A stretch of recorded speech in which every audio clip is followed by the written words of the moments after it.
Այս երկիրը բառերով սիրվող երկիր չէ, նաև հեռադիտակով դիտվող երկիր չէ։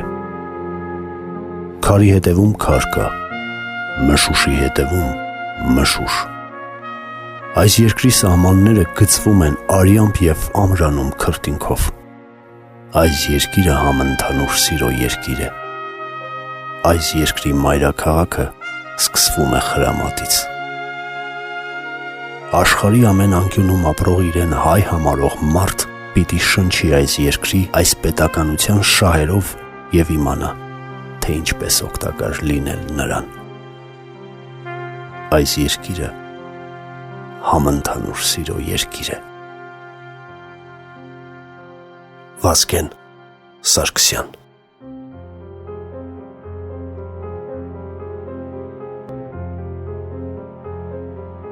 Վազգեն Սարգսյանը մեզ հայտնի է որպես ռազմական, քաղաքական, պետական գործիչ, բայց մենք կխոսենք Վազգեն Սարգսյան գրողի մասին, մասնավորապես նրա «Հացի փորձություն» պատմվածքի, որը կարծում եմ կարելի է դասավանդել անգամ դպրոցներում, քանզի ասելիքը շատ խորն է։ Սա մի ստեղծագործություն է, որից վստահաբար սնվել է հենց ինքը Վազգեն Սարգսյանը։ Պատմվածքի գլխավոր հերոսը Գառնիկ Հունանյանն է, ով ճակատագրի բերումով դարձել էր Որցաքար գյուղի միակ գերեզմանափորը։ Անչափ հետաքրքիր է Գառնիկ Հունանյանի գերեզմանափոր դառնալու պատմությունը։ Հեղափոխությունները միշտ էլ բերում են բնական և անբնական փոփոխություններ։ Երբ բոլշևիկները եկան իշխանության և ամենուր փորձում էին հինը փոխել և տեղավորվել իրենց պատկերացրած նորի մեջ, սա մի տեսակ հեղափոխականի մոլուցք կարելի է կոչել և այս հիվանդությամբ տառապողներ կային նաև Որցաքարում, ովքեր անգամ փորձել էին գյուղի անունը փոխել, համարելով այն անիծյալ անցյալի մնացוק։ Անունը քիչ է անգամ փորձել էին եկեղեցին քանդել։ Բնականաբար ընդդիմացողներ եղել էին և թույլ չէին տվել նման ավերածություններ կատարվեին։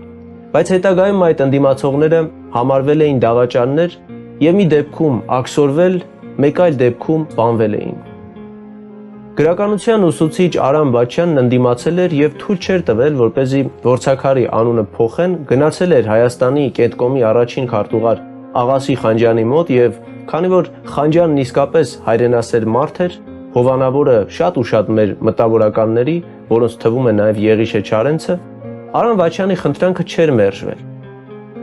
Հետագայում ցավոք սրտի Աղասի Խանջյանին սպանեցին և սկսվեցին չլսված ու չտեսնված հալածանքներ, համատարած գնդակահարություններ էին երկրում և անարդար աքսորներ։ Սպանվեց նաև Որցաքարի գրականության ուսուցիչ Արամ Բաչյանը։ Եվ քանի որ Արամ Բաչյանը ճակերտների մեջ ազգի դավաճան էր համարվում, ոչ ոք չէր համարձակվում գերեզման փորել դավաճանի համար։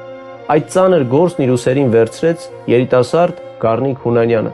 հասկանալով, որ բացի իրենից ոչ ոք չի փորելու գերեզմանը և այդ օրվանից դարձավ գյուղի միակ գերեզմանափորը։ Գառնիկ Հունանյանը վարձով գերեզման փորողներից չէր, նա իր խղճի հանգստության համար էր անում այդ բանը։ Մյուսներն ամաչում էին, համարում գերեզման փորելն իրենց ոչ վայել աշխատանք։ Պատմվածքը չեմ պատմի, որպեսզի ցանկացողները գտնեն այն համացանցում կամ գնեն գրախանութներից ու կարդան և իսկապես վստահեցնում եմ առանց հուզմունքի հնարավոր չէ հացի փորձությունն ընթերցելը։ Ինչու է հայ ժողովուրդը պաշտում Անդրանիկ Զորավարին։ Այս պատմվածքում կա նաև այդ հարցի պատասխանը։ Անդրանիկն Ալեքսանդր Մակեդոնացի չէր, անգամ Վարդան Մամիկոնյանի զորքը չուներ նա։ Պարզապես մի խումբ ֆիդայիններով որքան հնարավոր է շատ հայ մարդկանց է փրկել։ Անդրանիկի զորքը հայ գաղթականներն էին և Որցաքար գյուղը շենացրել էին հենց Անդրանիկ Զորավարի փրկած մի խումբ հազարցիներ։ Հազարին գյուղ էր Արևմտյան Հայաստանում։ Պատմվածքի հերոսը Գառնիկ Հունանյանը այդ մի խումբ գաղթական հազարցիների մեջ էր։ Ինքը, իր ապկար հայրը, իր ոսկան եղբոր Բարուրը գրկած։ 20 հոգանոց մեծ ընտանիքից փրկվել էին 3-ը։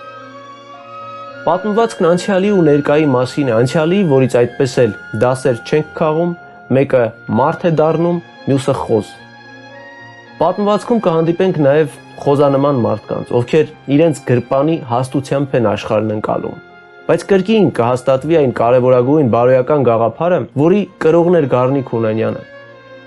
Ասածս այն է, որ այս ստեղծագործությունը մարդ է դաստիարակում, մարդ, ով պիտանի է հասարակությանը, մարդ, ով վճռական պահերին կարող է ժողովուրդ առաջնորդել, հասկանալ, որ իրենից բացի ոչ ոք չի ստանձնելու այդ պատասխանատվությունը։ Մենք այսօր ունենք հացի փորձությունն անցած մարդկանց կարիք։ Երբեմն շատ բան հասկանալով մարդը վախկոտ է դառնում։ Բոլորը չէ որ պետք է զբաղվեն հասկանալով։ Մեզանում պետք է լինեն մարդիկ, ովքեր հարցերին բոլորովին այլ անկյունից պիտի նայեն։ Իսկ հասկացողներից պետք է պահանջել ընդամենը մի բան՝ փամփուշտ, սեփական խեղճությունը խոցելու համար։ Վերջում Ալեքսանդր Ղումաշյանի բանաստեղծությունը նվիրված Վազգեն Սարգսյանին։ Մասիս լեռան քարայրներում չարը գիր է դրել նանի։ Աստվածամայր նանեն կգա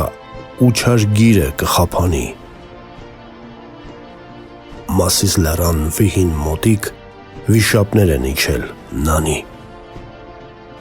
Հուր Վահագնը կգա բալես ու շանսատակ նրանց կանի։